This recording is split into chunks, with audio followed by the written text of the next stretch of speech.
በከተማ ያሉ መነኮሳት አሁን አንድ በልቶ ጠጥቶ ደሞ የሞላ ስቡ የፈላ አንድ ጎረምሳ መንገድ ላይ ሴት ልጅ ያያል አይደል? ይመለከታል። እኔ ግን ከተማ ላይ መነኮሳት ሳይ የምሆነውን ብታይ ደስ ነው የሚለኝ። መነኮሳት እወዳለሁ። ስመ መነኮስ ዚያን ሶስቱም ሀገር ለሀገር ሳያጤን ስጋው ለክርስቶስ ውጡ። ሀገር ለሀገር የሚዞር መነኩሴ የክርስቶስን ስጋ ሽጦ የሚበላ ነው የተባለ። ስለዚህ አንዱ የትኛውም ገዳም አይሄድም። አገልጋይ አንሶናል ከተባለ ለቅዱስ ሲኖዶስ ተጽፎ ቅዱስ ሲኖዶስ ለዚያ ገዳም ጽፎ እናንተ 5 መነኮሳት እዚያኛው ገዳም ሂዱ ተብሎ ይላካል እንጂ መዞር ፈጽሞ አይቻልም። ግብጽ ካይሮ ውስጥ መነኩሴ ቢመጣ ክርስቲያኑ በሙሉ እንዲተፋበት አስተምሯቸዋል እና ይተፉበታል። እኔ ትዝ ይለኛል በ2008 እዚህ 4 ኪሎ አካባቢ አንድ ሰውዬ ተፍቶብኝ እንደው አሁን ታሪኩን ሳነብ ግብጾችን አንቦ ይሆን አልኩኝ። እንዴ እናንተ አገር አጥፊዎች አለ። እንግዲህ እኔ አውቀኝም እንደውም ለዚያውም አዲስ አበባ ገና መምጣቴ ነው። መነኩሴም ልክ እንደዚህ ሆኖ ገዳሙ ውስጥ የፈለገውን ይሁን እንደው ከደከመው ይተኛ ከራበውም ይብላ ግድ የለም።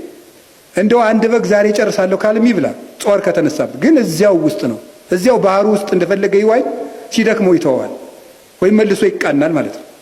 አባ እንጦንስ እንዳለው እኮ ነው አባቴ ሌሊት እንቅልፍ እያስተኛ እያደረ ሰይጣን አለው ብቻ ከገዳማ አትወጣ እንጂ አይዞህ ቀኑም የእግዚአብሔር ነው ቀን ጸልይ አለው።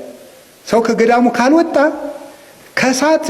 ከሳት አጠገብ የሆነ ሰው ባይጣድም መሞቁ አይቀርም። ሰው ከበዓቱ ከኖረ ቅዱስ እንኳን ባይሆን መልሶ መብሰሉ አይቀርም። ለዚህ ነው አረጋዊ መንፈሳዊ ለመነኩሴ በዓቱ እሳት ናት ብሎ የተነገረ። እሳት ብርሃንም አለው ያቃጥላል። ግን እሳቱ ያቃጥላል ይሰለቻል፣ በዓትም ይሰለቻል። ግን ብርሃን አለው፣ ብርሃን የሚያይበት ነው። ስለዚህ ከዚህ የተነሳ እንዳይወጣ ያደርጉታል። በ7 ዓመቱ ያርፋል። ግቢው ውስጥ ለስላሳ ገዝቶ መጠጣት ይችላል፣ መኪና መንዳት ይችላል። ግን እዚያው ገዳሙ ውስጥ ነው እና 7 ዓመቱ ላይ እረፍት ይፈቀዳል። አንዳንድ ጊዜ እንዲያርፍ መጽሐፍ እንዲያነብ እንደው ቢፈቀድለት አርዲቱም ጥሩ ነው እኮ። እንደ ያዕቆብ ልጅ እንደ ዲና እኮ እንደው አፋፉን ሌው እያለ ሲወጣ እኮ ነው ከተማ ገብቶ የሚቀር። ውስጥ ላይ እረፍት ስለማይፈቀድለት እኮ ነው ወጣ እያለ ችግር የሚገጥመው። እና ውስጥ ላይ እንዲያርፍ መፍቀድ አለብን። እና እዚያ ያርፋል። ምድር እንኳን 7 ዓመት ሰርታ ትረፍ ይሌለ እዚያ ውስጥ ያርፍና እረፍት ይሄን ያህል ነው አይባልም።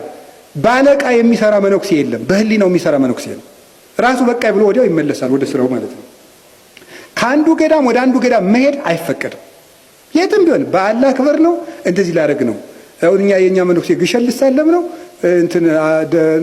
ምድረ ከብድ ልሳለም ነው እያለ አገር ለአገር መዞር።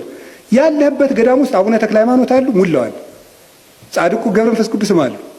መዞር ምንድነው? እስመ መነኮስ ዚያን ሶስቱም ሀገር ለሀገር ሳያጤን ስጋው ለክርስቶስ ውጡ። ሀገር ለሀገር የሚዞር መነኩሴ የክርስቶስን ስጋ ሽጦ የሚበላ ነው የተባለ።